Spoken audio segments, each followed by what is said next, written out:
ചെറുപ്പത്തിൽ എന്തുവരെ പഠിച്ചു? വിദ്യാഭ്യാസം എന്തുവരെ കഴിഞ്ഞിട്ടാണ് പോകുന്നത് അഹമ്മദാബാദിൽ? ഞാൻ BBA ബാച്ചലർ ഓഫ് ബിസിനസ് ഗുജറാത്തിൽ നിന്ന്. അതെ, അതിനുശേഷം ഗൾഫിലേക്ക് പോകുമ്പോൾ അല്ലെങ്കിൽ ഇവിടെ വെച്ച് ചെറുപ്പത്തിൽ ആരാകണം എന്നായിരുന്നു ആഗ്രഹിച്ചത്? ഞാൻ ചെറുപ്പത്തിൽ പഠിക്കുന്ന കാലത്ത് ഞാനൊരു ലോയർ ആവണമെന്നായിരുന്നു ആക്ച്വലി എൻ്റെ ആഗ്രഹം. നല്ലപോലെ വാചകമൊക്കെ ഉണ്ടായിരുന്നു. പിന്നീട് എൻ്റെ പിതാവ് കച്ചവടക്കാരനാണല്ലോ. ആദ്യം എൻ്റെ 2-3 സ്റ്റേജാണ് ഞാനീ പറയുന്നത്. അത് കഴിഞ്ഞപ്പോൾ പിതാവിനെപ്പോഴും കച്ചവടക്കാരനാവണമെന്നാണ് ഞാൻ ആഗ്രഹിച്ചത്. അതെൻ്റെ കുടുംബം, എൻ്റെ സഹോദരനും കച്ചവടക്കാരനാണ്. ഞങ്ങളുടെ കുടുംബം മുഴുവൻ ഇപ്പോൾ ബിസിനസ് ഫാമിലിയാണ്. അപ്രതീക്ഷിതമായിരുന്നു ബാപ്പയുടെയും ഉമ്മയുടെയും മരണം. അത് അബുദാബിയിൽ വെച്ചിട്ടാണ് എൻ്റെ പിതാവും മാതാവും അവിടെ വെച്ചിട്ടാണ് മരണപ്പെട്ടത്. ആക്സിഡന്റ് ആയിരുന്നു. ആ ദിവസം ഇപ്പോഴും അവർക്ക് വേണ്ടി മാത്രമായി മാറ്റിവെക്കും. നല്ല അനുസരണയുള്ള മകനായിരുന്നു. അവർക്ക് വേണ്ടി പ്രാർത്ഥിക്കുന്നു. അനുസരണയുള്ള മകനായിരുന്നു. ഈ അവര് ശ്രീ യൂസഫ് അലിയുടെ വളർച്ച കാണാൻ അവർക്ക് കഴിഞ്ഞു? അവരുടെ പ്രാർത്ഥന ഇപ്പോഴും എൻ്റെ ഒപ്പം ഉണ്ടെന്ന് വിശ്വസിക്കുന്നവനാകുന്നു ഞാൻ. കേരളത്തിൽ എന്താണ് എന്തെങ്കിലും മുതൽ മുടക്കാൻ ഇത്ര വൈകിയത്?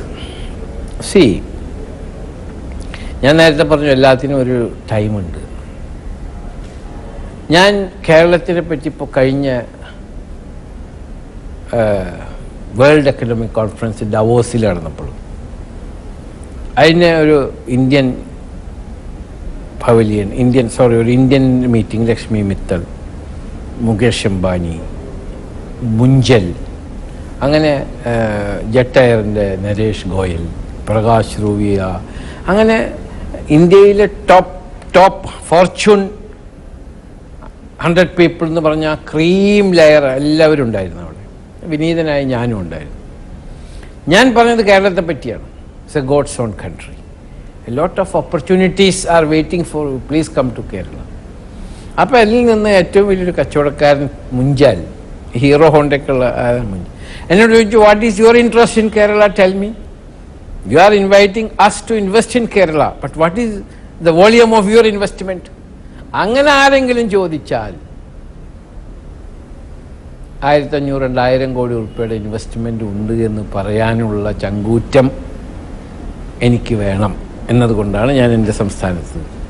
എന്തുകൊണ്ട് വൈകിപ്പോയി? അതിന് ടൈം വരെ കാശും കയ്യിൽ വരണ്ടേ. ഗൾഫ് എക്സ്പാൻഷൻ നടന്ന് ഒരു ലെവൽ എത്തിയാലല്ലേ അവിടെ നിന്ന് എടുത്തിട്ട് വേറെ എവിടേക്കെങ്കിലും ഇൻവെസ്റ്റ് ചെയ്യാൻ പറ്റും. ഇവിടെ ഗൾഫിൽ നിന്നും വരവേൽപ്പെന്ന സിനിമയെ കുറിച്ച് പ്രധാനമന്ത്രിയാണ് ഇവിടെ ഇൻവെസ്റ്റേഴ്സ് മീറ്റിൽ പറഞ്ഞത്. ഗൾഫിൽ നിന്നും പണം മുടക്കിയവരുടെ, ഇവിടെ കൊണ്ടുവന്ന് മുടക്കിയവരുടെ ഒക്കെ അവസ്ഥ ദയനീയമായത് കണ്ടിട്ടാണ്. അതെന്താണെന്ന് വെച്ചിട്ടുണ്ടെങ്കിൽ സന്ദർഭങ്ങളും സാഹചര്യങ്ങളും അനുസരിച്ച് ആറ്റിറ്റ്യൂഡുകൾ മാറണം. നമ്മൾ ഉദ്യോഗസ്ഥന്മാരുടെയും ആറ്റിറ്റ്യൂഡ് മാറണം. പക്ഷെ ഇപ്പോൾ വളരെ വ്യത്യാസമുണ്ട് കഴിഞ്ഞൊരു 10 കൊല്ലമായിട്ട്.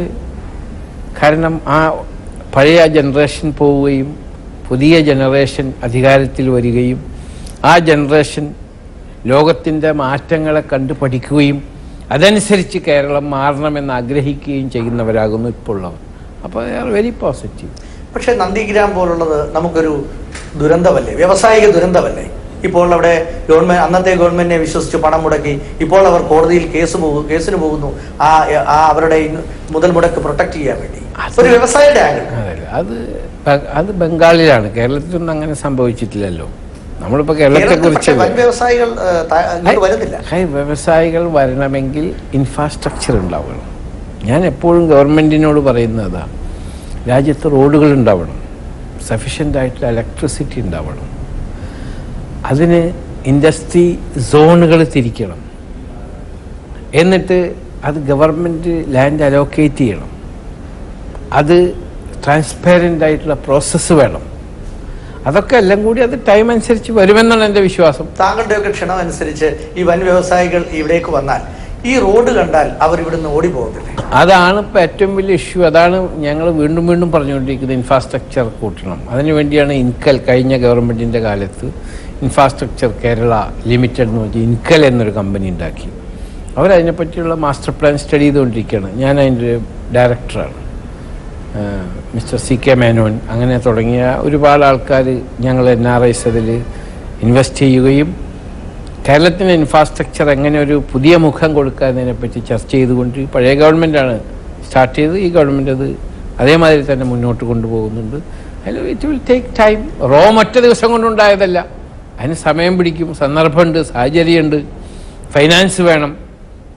ഇൻ്റർനാഷണൽ ഫൈനാൻഷ്യൽ ഇൻസ്റ്റിറ്റ്യൂഷൻ കൈയച്ച് അവർ അതിന് ഹെൽപ്പ് ചെയ്യണം. ഫൈനാൻഷ്യൽ സർവീസ്, ലോണുകൾ, അങ്ങനെയൊക്കെ ആയിട്ടേ അത് തുടങ്ങാൻ പറ്റുള്ളൂ. പക്ഷെ അത് അതിവിദൂരം ഞങ്ങളെല്ലാവരും അതിലേക്ക് ഫോക്കസ് ചെയ്തുകൊണ്ടിരിക്കും. നമ്മുടെ ഭരണാധികാരികളുടെ ഇച്ഛാശക്തി ഇല്ലായ്മ ഒരു പ്രധാന തടസ്സമല്ലേ? ഞാൻ പറയാൻ കാരണം ഈ പോപ്പുലറിസ്റ്റിക് മുദ്രാവാക്യങ്ങൾക്ക് വേണ്ടി ഹിപ്പോക്രസി അതിനൊക്കെ വേണ്ടി പറഞ്ഞത് ഈ സത്യത്തിൽ യാഥാർത്ഥ്യത്തോട് മുഖം തിരിഞ്ഞു നിൽക്കുന്നില്ലേ ഈ ഭരണാധികാരികൾ? ഞാൻ ഒരു പ്രത്യേക ഗ്രൂപ്പിനെയോ മുന്നണിയല്ല ഉദ്ദേശിക്കുന്നത്. അല്ല, എന്നെ സംബന്ധിച്ചിടത്തോളം ഞാൻ ഭരണാധികാരികളെ കാണുമ്പോൾ പറയുന്നത് നമ്മുടെ രാജ്യത്തെ ഇൻഫ്രാസ്ട്രക്ചർ ഉണ്ടെങ്കിൽ ഫോറിൻ ഇൻവെസ്റ്റ്മെൻറ്റ് വരാൻ സാധ്യമുള്ളൂ. ഫോറിൻ ഇൻവെസ്റ്റ്മെൻറ്റ് ഇവിടെ വന്നാലേ ഈ രാജ്യത്ത് ജോലിയില്ലാത്ത, എന്തിനാണ് ഈ ഇൻഡസ്ട്രി കൊണ്ടുവരുന്നത്? ഇവിടെ ജോലിയില്ലാത്തവർക്ക് ജോലി കൊടുക്കണം. അതുകൂടാണ്ട് ഇപ്പോൾ ഒരു അഗ്രികൾച്ചറൽ ഓറിയൻറ്റഡ് ഇൻഡസ്ട്രി ആണെങ്കിൽ നമ്മൾ അഗ്രികൾച്ചറിന് കൃഷിക്കാർക്ക് ഗുണം ചെയ്യണം. ഇപ്പോൾ ഒരു പൈനാപ്പിൾ പ്രോസസ്സിങ് യൂണിറ്റ് ആണെങ്കിൽ ആ പൈനാപ്പിൾ കൃഷിക്കാർക്കാണ് അതുകൊണ്ട് ഉപകാരം. ഒരു വെജിറ്റബിൾ പ്രോസസ്സിങ് സോൺ അല്ലെങ്കിൽ വെജിറ്റബിൾ പ്രോസസ്സിങ് യൂണിറ്റ് ഇവിടെ തുടങ്ങിയാൽ പച്ചക്കറി ഉൽപ്പാദിപ്പിക്കുന്നവർക്ക് ഗുണം കിട്ടണം. അപ്പോൾ അങ്ങനത്തെ ഇച്ഛാശക്തി വേണം. അതിപ്പോൾ നമ്മുടെ നേതാക്കളൊക്കെ പഠിച്ച് നന്നായി വരുന്നുണ്ടെന്നാണ് എൻ്റെ അഭിപ്രായം.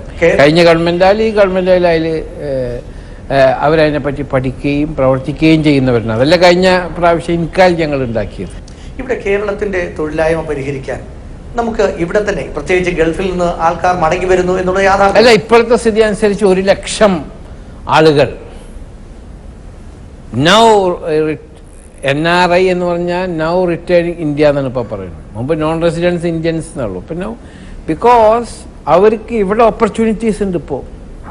ആയതുകൊണ്ട് പുറത്ത് നിന്ന് ആൾക്കാർ ഇവിടെ വന്ന് ജോലി ചെയ്യുന്ന സന്ദർഭം വരും. ഇപ്പോൾ 1 ലക്ഷം ആൾക്കാർ, ഇപ്പോൾ ഞങ്ങൾ OIFC overseas Indian facilitation centre, ഞാൻ അതിൻ്റെ ബോർഡ് മെമ്പറാണ്. കഴിഞ്ഞ പ്രാവശ്യം ഞങ്ങൾ മീറ്റിംഗ് കൂടി. അപ്പോൾ മിനിസ്ട്രി ഓഫ് ഓവർസീസ് ഇന്ത്യൻ അഫയേഴ്സിൻ്റെ സെക്രട്ടറി ദിദാർ സിംഗ് അദ്ദേഹം പറയുന്നു, ആസ് പെർ അവരുടെ കണക്കനുസരിച്ച് ഏതാണ്ട് 1 ലക്ഷം അഭ്യസ്ത വിദ്യർ പുറത്തുനിന്ന് ഇവിടെ വന്ന് ജോലി ചെയ്യുന്നു. അത് ഇന്ത്യൻ ഒറിജിൻ ആളുകളും നോൺ NRIക്കാരും. കാരണം ഇവിടെ ഓപ്പർച്യൂണിറ്റീസ് വരുന്നു. അതിനനുസരിച്ചുള്ള ഓപ്പർച്യൂണിറ്റീസ് കേരളത്തിൽ വന്നിട്ടില്ല. അത് വളരെ അതിനുവേണ്ടിയുള്ള പരിശ്രമമാണ് നമ്മളെല്ലാവരും ചെയ്യുന്നത് കൂട്ടായി. അതിന് മാധ്യമ പ്രവർത്തകർക്ക് ഒരുപാട് ഹെൽപ്പ് ചെയ്യാനുണ്ട്. ഒരുപാട് കോൺട്രവേഴ്സി ഉണ്ടാക്കി തീർക്കുന്നത് മാധ്യമക്കാരാണ്. അത് അവർ ഈ രാജ്യത്തിന് ഭാവി തലമുറയ്ക്ക് വേണ്ടി വളരെ പോസിറ്റീവായിട്ട് ഒരു നെഗറ്റീവ്, ഒരു കറപ്ഷൻ അല്ലെങ്കിൽ ഒരു നെഗറ്റീവ് ആറ്റിറ്റ്യൂഡ് അതൊക്കെ അവരെടുത്ത് എക്സ്പോസ് ചെയ്യണം. കാരണം മാധ്യമധർമ്മമാണ് ഈ രാജ്യത്ത് എന്തെങ്കിലും അനീതി ഉണ്ടെങ്കിൽ അത് എക്സ്പോസ് ചെയ്യുക എന്നുള്ളത്. പക്ഷെ രാജ്യ പുരോഗതി, രാജ്യത്തിന് ഭാവി തലമുറക്ക് ജോലി കൊടുക്കുന്ന കാര്യം വരുമ്പോൾ ഒരു പോസിറ്റീവ് ആറ്റിറ്റ്യൂഡ് വേണമെന്നാണ് എൻ്റെ അഭിപ്രായം. മാധ്യമപ്രവർത്തകർ തെറ്റായ കാര്യങ്ങൾ റിപ്പോർട്ട് ചെയ്താൽ അല്ലെങ്കിൽ വിവാദങ്ങൾ ഉണ്ടാക്കിയാൽ അതിൽ അടിസ്ഥാനമില്ലെങ്കിൽ അതിൽ ലൈഫ് ഉണ്ടാവില്ല, ഏറെ ദിവസം നിലനിൽക്കില്ല. അപ്പോൾ അതിനെ മറികടക്കാനുള്ള ഇച്ഛാശക്തിയല്ലേ ഭരണാധികാരികളും വ്യവസായികളും കാണിക്കേണ്ടത്? എന്താണെന്ന് വെച്ചിട്ടുണ്ടെങ്കിൽ മാധ്യമക്കാരുടെ അവരുടെ പ്രൊഫഷനാണ് മാധ്യമപ്രവർത്തനം. അതിന് ഞാൻ തെറ്റ് പറയില്ല. പക്ഷേ ഈ ഇങ്ങനത്തെ ഇൻവെസ്റ്റ്മെൻറ്റിനെ പറ്റി ലോകത്തെമ്പാടും അവരാണ് കേരളത്തിൻ്റെ ഫേസ്. കേരളത്തിൻ്റെ മാധ്യമ പ്രവർത്തകരാണ് കേരളത്തിൻ്റെ ഫേസ്. അവരെങ്ങനെ കേരളത്തെപ്പറ്റി പ്രൊജക്റ്റ് ചെയ്യുന്നു അതുമാതിരിയാണ് ലോകം അതിനെ കാണുക. ഇപ്പോൾ ഏതെങ്കിലും ഒരു ടെലിവിഷൻ ഇപ്പോൾ വേൾഡ് മുഴുവൻ കിട്ടുന്നുണ്ടെങ്കിൽ ഇവിടെ പറയുന്നതാണ് ലോകത്തെമ്പാടുമുള്ളവർ അറിയുക. അപ്പോൾ കേരളത്തിനെ പറ്റി എപ്പോഴും പോസിറ്റീവായിട്ട് പ്രൊജക്റ്റ് ചെയ്യേണ്ട ബാധ്യത ഒരു കച്ചവടക്കാരൻ എന്നേക്കാൾ കൂടുതൽ മാധ്യമപ്രവർത്തകർക്കാണ്. കാരണം ഭാവി തലമുറ ആലോചിച്ച് എന്ന് വെച്ചിട്ട് എന്തെങ്കിലും തെറ്റായ കാര്യം ശരിയായി പറയണമെന്നല്ല ഞാൻ പറയുന്നത്. തെറ്റായ കാര്യം എക്സ്പോസ് ചെയ്യണം. അങ്ങനെ മാധ്യമപ്രവർത്തകർ എക്സ്പോസ് ചെയ്യുന്ന കാരണമാണ് ഒരുപാട് ഈ രാജ്യത്തിൻ്റെ കറപ്ഷൻ ഇല്ലാണ്ടായി പോയിക്കൊണ്ടിരിക്കുന്നത്. ഈ രാഷ്ട്രം ശ്രീ യൂസഫ് അലിയെ പത്മശ്രീ നൽകി ആദരിക്കുകയുണ്ടായി. പക്ഷേ എല്ലാ അർഹതപ്പെട്ടവരുടെ കരങ്ങളിലാണോ ഈ പത്മശ്രീയും അതുപോലുള്ള ആദരവുകൾ എത്തുന്നത്? അത് കൊടുത്തവരോട് ചോദിക്കണം ആർക്കാണ് കൊടുക്കേണ്ടതെന്ന്. എനിക്ക് തന്നതിൽ ഞാൻ ഇന്ത്യ ഗവൺമെൻറ്റിനോട് വളരെ നന്ദിയുള്ളവനാണ്. 20,000 ആൾക്ക് ജോലി കൊടുത്തു. അന്ന് 16,000 ആൾക്കാർക്ക് ജോലി കൊടുത്തിരുന്നു. പിന്നെ എന്നാൽ കഴിയുന്ന കാര്യം ഞാൻ നമ്മുടെ രാജ്യത്തിന് വേണ്ടി ചെയ്യുന്നു, ഇനിയും ചെയ്യും. അപ്പോൾ അത് ഞാൻ നന്ദി. വേറുള്ളവർക്ക് കൊടുത്തത് ശരിയാണോ തെറ്റാണോ എന്ന് കൊടുക്കുന്നവർ ചിന്തിക്കണം. ഏഷ്യയിലെ ഏറ്റവും വലിയ കൺവെൻഷൻ സെന്ററാണ് കൊച്ചിയിൽ വരുന്നത്. എന്തൊക്കെയാണ് കൺവെൻഷൻ അല്ല, ഏഷ്യയിലെ ഏറ്റവും വലിയ ഷോപ്പിംഗ് മാൾ.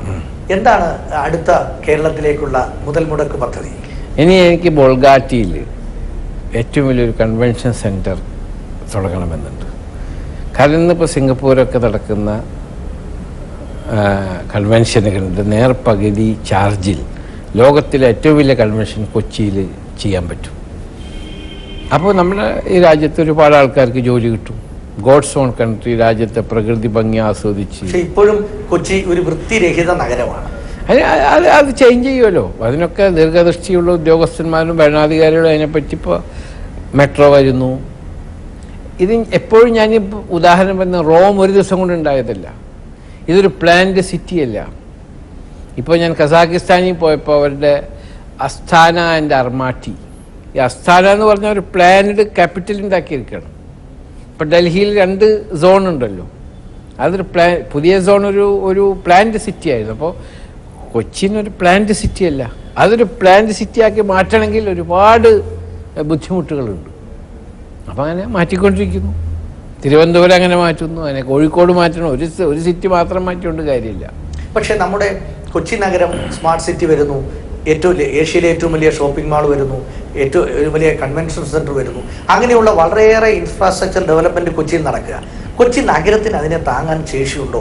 അതിനുള്ള ഇൻഫ്രാസ്ട്രക്ചർ ഇപ്പോൾ കൊച്ചി നഗരത്തിലോട്ട് കയറി കഴിഞ്ഞാൽ പുറത്തോട്ടിറങ്ങുന്നത് എത്ര മണിക്കൂർ എടുക്കുമെന്ന് താങ്കൾക്കറിയാം? അതിനെ പറ്റിയിട്ട് അധികൃതർ ഇൻഫ്രാസ്ട്രക്ചർ ഉണ്ടാക്കേണ്ട കച്ചവടക്കാരായ ഞങ്ങളല്ല, സംസ്ഥാനം ഭരിക്കുന്നവരാണ്. അപ്പോൾ അവരതിനെപ്പറ്റി ചിന്തിച്ചിട്ട് ചെയ്യേണ്ടതാണ്.